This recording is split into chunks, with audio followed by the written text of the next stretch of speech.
Welcome to This Explainer. Today, we're diving straight into Franz Kafka's 1915 literary masterpiece, The Metamorphosis. It's a story that is honestly as bizarre as it is profoundly human. And you know, as we navigate this century-old nightmare together, we just might discover some incredibly unsettling truths about our very own lives. I mean, it's a wildly jarring premise, right? Imagine waking up as a giant insect, and your first thought is your commute. Let's step right into Gregor Samsa's impossible awakening. Because as we're about to see, the true horror of his situation might not actually be the monstrous new body at all. Part 1, The Impossible Awakening. We're dropping right into the very first moment of the story. So traveling salesman Gregor Samsa wakes up from these anxious dreams only to discover he has a brown arched abdomen and numerous pitifully thin legs just flickering helplessly before his eyes. And no, it is not a dream. Picture his dreary room. You can literally hear the rain hitting the metal window ledge as he helplessly rocks on his armor-hard back. He's entirely unable to even roll onto his right side to sleep. Can you even imagine the panic of waking up like that? But here is the truly fascinating part. What is Gregor actually freaking out about? It isn't his monstrous new body. Actually, scratch that, he barely registers it. Instead, his mind is racing with intense stress over irregular, bad food, terrible train connections, and having to pay off his parents' debt to his boss. A debt, by the way, that's going to take him another 5 or 6 years to clear. The physical horror is completely taking a backseat to his economic dread. Well, the morning commotion builds up fast. His alarm failed, it's already 6:30 a.m., and he missed the 5 a.m. train. Tension is just escalating as the entire household, his mother, father, and sister Great, are knocking frantically on his locked doors. And to make matters worse, his firm's office manager literally shows up at the apartment to investigate. Meanwhile, Gregor is struggling wildly just to get his heavy, wide body out of bed. When he tries to answer them, his voice is distorted into this irrepressibly painful squeaking. The tension finally snaps when Gregor manages to turn the lock with his mouth, dripping a brown fluid everywhere in the process, and reveals himself. Absolute chaos ensues. The manager bolts down the stairs in pure terror. His mother collapses into her skirts and faints dead away. And his father? He violently stomps and hisses like a wild man, driving Gregor back into his room with a cane and a rolled-up newspaper. Part 2. The Burden of Duty. Now that he's confined to his room, we see a massive shift in the family dynamic. We're looking at a heartbreaking contrast between two completely different realities happening under the exact same roof. Even as a giant bug, Gregor feels this crushing guilt over not providing money. He still has this lingering love for his sister Greet, and he secretly dreamed of sending her to the music conservatory on Christmas Eve. But on the other side of the door, the family faces a harsh new reality. The father reveals he actually had some secret savings all along. The mother takes in fine sewing work, and young Greet is forced to go work as a salesgirl. Gregor is agonizing over them, while they suddenly realize they just have to move on and survive without him. As time passes, we witness a really steady decline in empathy. On day 1, it's just complete shock. By week 1, Greed takes over his care, bringing him a selection of foods to test what he likes. She brings him old, half-rotten cheese, which, surprisingly, Gregor now greedily devours. But by month 1, when his mother finally insists on seeing him, she spots him clinging to the wall and immediately faints again. The isolation and sheer physical revulsion are just slowly stripping away his humanity. And this leads to an incredibly emotional scene. Greet and his mother decide to clear out his furniture, his writing desk, his chest of drawers, just so he has more room to crawl on the walls and ceiling. But to Gregor, this feels like they are erasing his human past entirely. In a desperate act, he scurries up the wall and presses his hot abdomen against the glass of a framed magazine picture of a woman in fur. He is determined to save just this one piece of who he used to be. Part 3, A Family's Fading Compassion.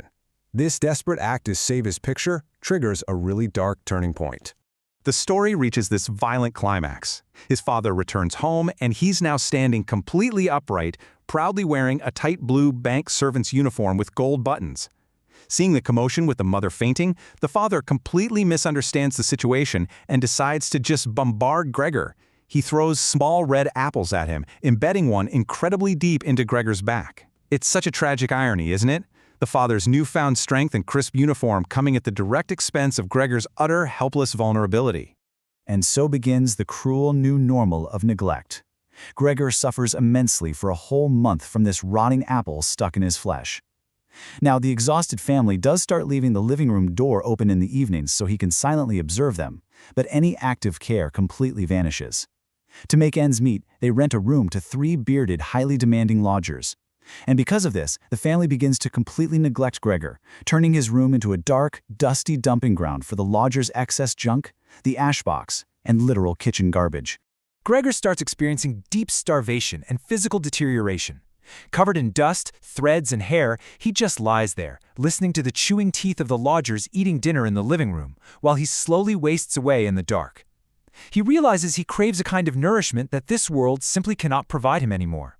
Part 4, the tragic conclusion. The story is hurtling toward its final breaking point now.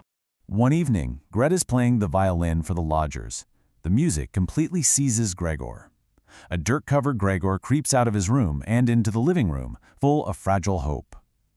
He's dreaming of reaching his sister, tugging at her dress, and telling her he still wants to send her to the music conservatory. After everything, he just wants to feel loved and connected again. But of course, the lodgers spot him. They are disgusted, give immediate notice, and threaten legal action. And this leads to the ultimate betrayal.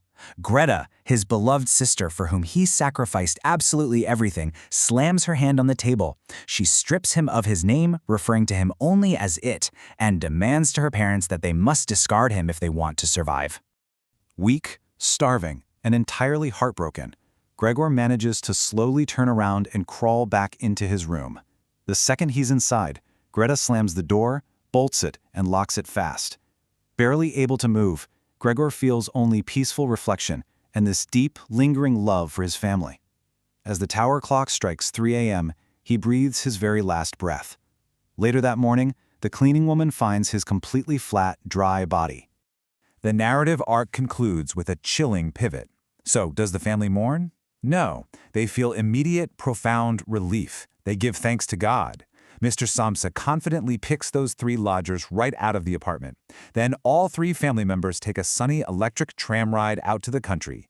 They effortlessly move on, focusing entirely on their bright economic future, planning to downsize their apartment and noticing that Great has blossomed into a beautiful young woman who is ready for a husband. Part 5, essential learning outcomes. Okay, so what does this century-old nightmare actually teach us about our own lives today? Let's pivot and figure out what we can take away from all this. There are some incredibly profound practical lessons we can extract from Gregor's tragedy. First, we have to recognize conditional love in relationships. Gregor's family loved him dearly when he was paying off their debts, but their empathy completely vanished the second he became a burden.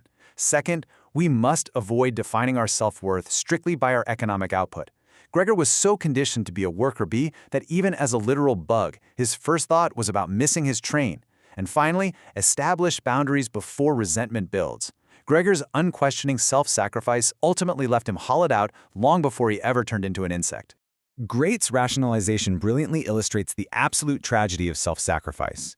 She convinces herself that if the bug truly loved them, it would have just left voluntarily. Think about that.